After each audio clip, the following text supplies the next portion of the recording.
when he found out about this, he fell off his horse. This is a crazy story. So he bought some land east of 75 in Lakewood Ranch maybe 20 years ago. It's 5 acres, right? So he's a horse guy, doesn't have that much money, he's doing his thing. Well, as you know, Lakewood Ranch is building up like crazy. And suddenly what was happening is all around him, stuff was popping up. Suddenly there was a Publix next to him. Suddenly there was a Home Depot next to him.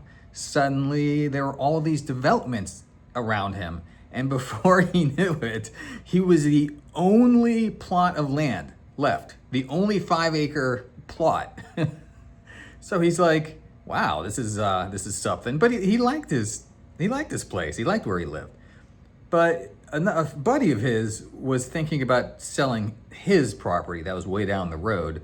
So this guy, he called the same broker and he's like, yeah, come out here. I wanna see what you think this thing is worth. So he comes out here. Now, mind you, this guy paid $100,000 for this property 20 years ago. The appraiser comes out, drum roll please, $8 million. The guy was like, are you kidding me? $8 million? It's like winning the lottery. So we start working together. And this is the important part. We start working together because it's one thing to win the lottery, but it's another thing to translate all that money into like a lifestyle, right? Because you hear so many people that make this money or, have some sort of windfall and then it's all gone, right? Before you know it, they're bankrupt. So what we were looking at is if you get $8 million, you take out capital gains, which is 23.7%. So now you're down to a little less than 7 million, and then there's commissions and fees, et cetera, et cetera. So let's say he gets $6 million. Now the idea would be, now he's like in his early 50s. Now the idea would be you have that money, that $6 million bucks, and you invest it, right, in stocks and bonds. You know how to do that.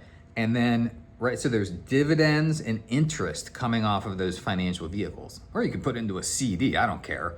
But there's interest and dividends coming off of those vehicles.